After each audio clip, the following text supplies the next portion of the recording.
જય માતાજી મિત્રો, રામ માળી રામ। આજે આપણે જાણવું છે કે આપણા ઘરના દેવી દેવતા જો બંધનમાં છે તો તેને કઈ રીતે મુક્ત કરશું। તો મિત્રો સૌપ્રથમ તો આપણા ઘરના દેવી દેવતાઓને બંધન ત્યારે જ થાય જ્યારે આપણા કુળની દેવી આપણાથી નારાજ થઈ જાય। હવે તમે એમ કહેશો કે નારાજ થવાનું મોટામાં મોટું કારણ તો આપણે જ્યારે સેવા પૂજા ધૂપ દીવા અગરબત્તી બંધ કરી દઈએ ત્યારે આપણા કુળની દેવી નારાજ થઈ જાય છે। હવે આ નારાજગી તો થઈ ગઈ, પણ હવે માતાજીને રાજી કઈ રીતે કરવા છે તેના વિશે આજે જાણશું। ઘરના બધા દેવી દેવતાઓને જો બંધન કર્યું હોય તો તેનો કઈ રીતે બંધનમાંથી મુક્ત કરશું તેના વિશે જાણશું અને ઉપાય પણ હું તમને બતાવીશ। તમે મારી ચેનલમાં નવા હો તો ચેનલને સબસ્ક્રાઈબ કરી વિડીયોને લાઈક કરવાનું ના ભૂલતા। જય માતાજી મિત્રો, રામ માળી રામ। તો આજે હું તમને બતાવીશ ઉપાય કે આપણા ઘરના દેવી દેવતાઓને જો બંધન કર્યું હોય કે બંધન થઈ ગયું હોય તો એનો ઉપાય શું કરશું।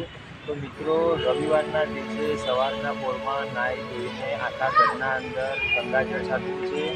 ગંગાજળ છાંટ્યા પછી આપણા જે માતાજીનું જે સ્થાન હોય એ માતાજીના સ્થાનના અંદર જે પણ માતાજીના ફોટા મૂક્યા હોય, મૂર્તિ મૂકી હોય એ તમામ વસ્તુ બહાર લાવીને એ આખા મઠને ગંગાજળથી સ્નાન કરાવી દેવું છે।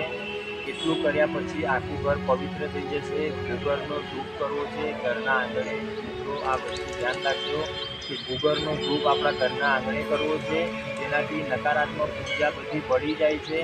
હવે આપણે નાહી ધોઈને રવિવારના દિવસે સવારના પોરમાં સહકુટુંબ ભેળા રહીને આપણે માતાજીની પૂજાપાઠ કરવી છે। માતાજીને સરસ મજાનું આસન પાથરશું। માતાજીને આપણે જે પણ માતાજીને તમે નિવેદ કરતા હોય દીવાના દીવો અગરબત્તી એના જોડે શ્રીફળ, નારિયેળ, સુખડી, પેંડા કે ચોખા કરતા હોય એ નિવેદ પણ કરવો છે માતાજીને।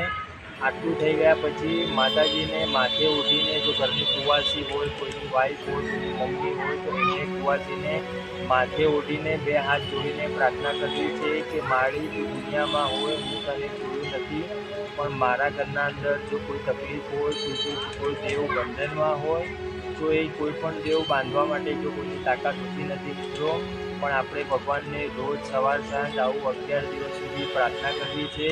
અને ઘરના જે પુરુષ હોય એમને પણ હું બે હાથ જોડીને નમ્ર વિનંતી કરું છું કે તમે પણ માતાજીને માથે રૂમાલ રાખીને કબરી પડજો કે માળી અમે તો કાળા માતાના માનવી છીએ, અમારાથી તો ખોટું થવાનું જ છે, પણ તું મોટું મન રાખીને અમને કોળે લઈ લેજે, અમારા પરિવારની રક્ષા કરજે।